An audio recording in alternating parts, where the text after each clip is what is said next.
Good evening. मैं doctor Shabbir Ahmed Warsi, senior consultant plastic surgeon Paras HMRI hospital. सबसे पहले मैं शुक्रिया अदा करना चाहूँगा आस्था फाउंडेशन का, जिन्होंने मुझे मौका दिया डायबिटिक फुट अल्सर पे कुछ आप लोगों के साथ बात करने का।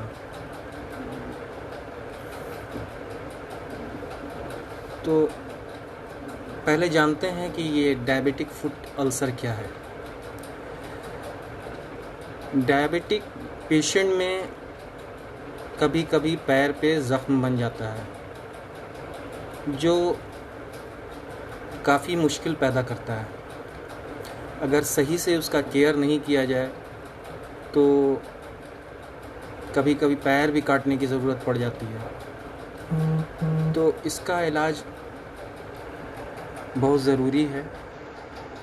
इलाज से ज़्यादा केयर ज़रूरी है। अकेले अमेरिका में 1 लाख से आदमी जिनको डायबिटीज़ है और जिनको अल्सर बन गया है, वो एम्पुटेशन में लैंड अप करते हैं।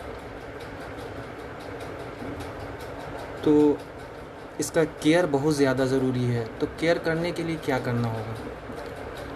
एक तो सबसे पहले जानना ज़रूरी है कि डायबिटीज़ ये मल्टी स्पेशलिटी ट्रीटमेंट इसमें ज़रूरत पड़ती है। मतलब कई सारे लोगों की ज़रूरत होती है। एक आपके फिजिशियन होते हैं, एक डायबिटोलॉजिस्ट होते हैं, सर्जन होते हैं, प्लास्टिक सर्जन होते हैं, वैस्कुलर सर्जन होते हैं, ऑर्थोडोंटिक ट्रीटमेंट करने वाले लोग होते हैं जो फुटवियर बनाते हैं। तो कौन कौन सा चीज़ है जिससे ख़तरा रहता है वो जानना ज़रूरी है कि किसमें ये हो सकता है।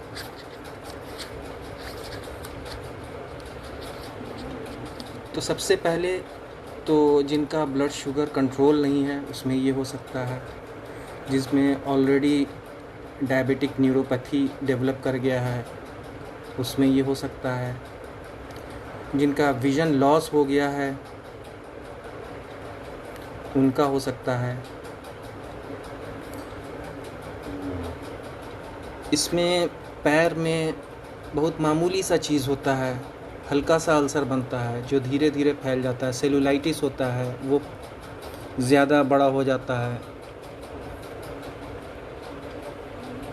तो इसका केयर बहुत ज़रूरी है। इसमें सबसे इम्पोर्टेंट है आप अपने पैर की देखभाल कीजिए। आप जानिए कि डायबिटीज़ में पैर में ख़तरा रहता है। पैर में अगर कोई ज़ख्म बन रहा है या बनने वाला है तो फ़ौरन अपने डॉक्टर से मिलिए।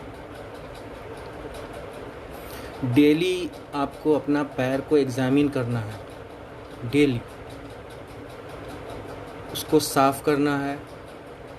उसको अगर आप खुद देख सकते हैं या मिरर से देखना है कि कहीं पर कोई गुठली तो नहीं बन रही है, कहीं पर लाल तो नहीं हो गया, आपका नेल कैसा है, कहीं नेल का शेप ख़राब तो नहीं हो रहा है। छोटी सी चीज़ धीरे धीरे काफ़ी बढ़ जाती है अगर सही से ख्याल ना किया जाए तो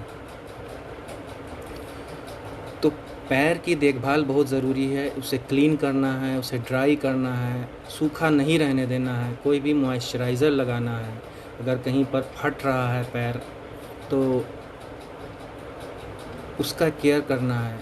सूखा रहने से, ड्राई रहने से पैर की चमड़ा जो है फट जाता है और फिर उसमें ज़ख्म बन जाता है। तो उसको सूखा नहीं रहने देना है। आपको अपना कौन सा जूता पहन रहे हैं उस पर गौर करना है। जूता जो हो आपका वो टाइट फिटिंग ना हो। ये टाइट फिटिंग वाला जूता नहीं होना चाहिए। ऐसा होना चाहिए जो आप कंफर्टेबल जिसमें रहें। सॉक्स आपके डेली चेंज करना ज़रूरी है। कॉटन का अगर हो तो ज़्यादा अच्छा है। तो पैर की देखभाल बहुत ज़रूरी है। अगर ज़ख्म कम से कम साल में एक बार अपने डॉक्टर से मिलना बहुत ज़रूरी है, उनको दिखाना ज़रूरी है। और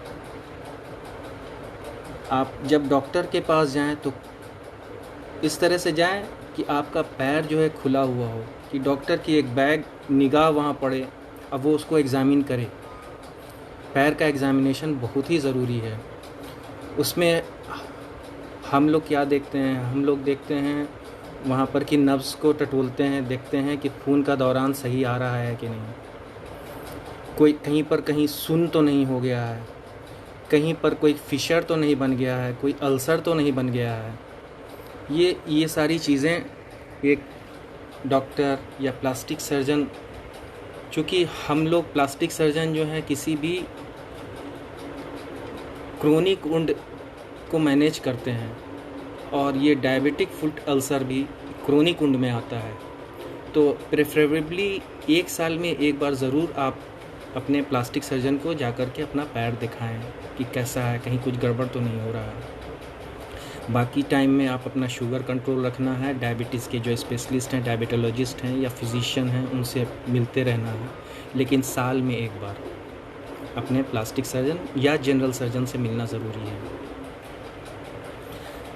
तो सबसे इम्पॉर्टेंट है डायबिटीज़ फुट अल्सर में प्रिवेंशन।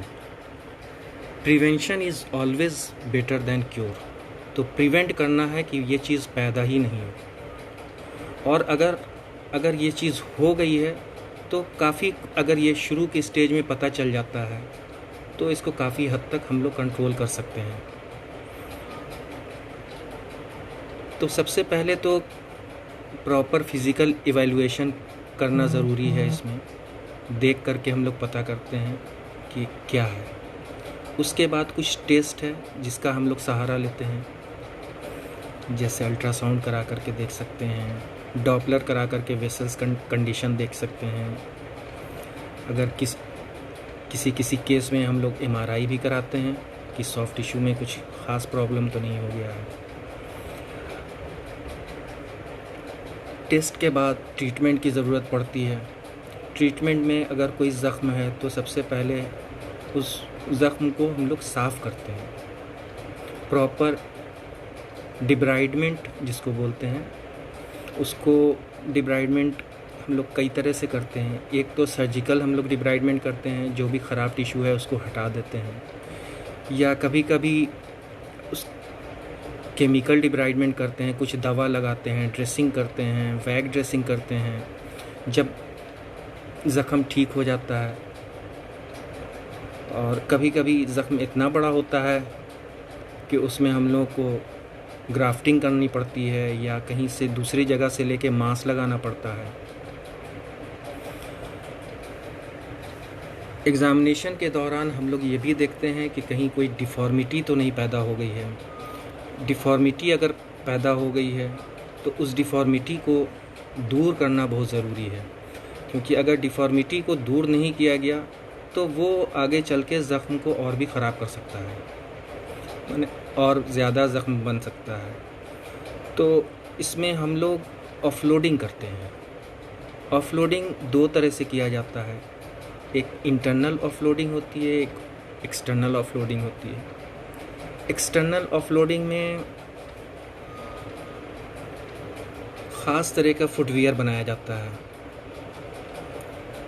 जो कि सपोर्ट करता है कि वो डिफ़ॉर्मिटी और बढ़े नहीं। अगर उससे काम बन गया तो बहुत अच्छा है, नहीं तो हम लोग फिर इंटरनल ऑफलोडिंग भी करते हैं। इसमें काफ़ी सारे ऑपरेशंस होते हैं जो कि किया जाता है। तो मेरा ये कहना है कि प्रॉपर केयर बहुत ज़रूरी है। केयर पे आप लोग ध्यान दीजिए। प्रॉपर एग्ज़ामिनेशन ज़रूरी है, मल्टी स्पेशलिटी केयर ज़रूरी है।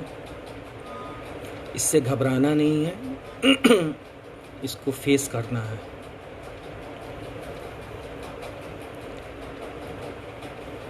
और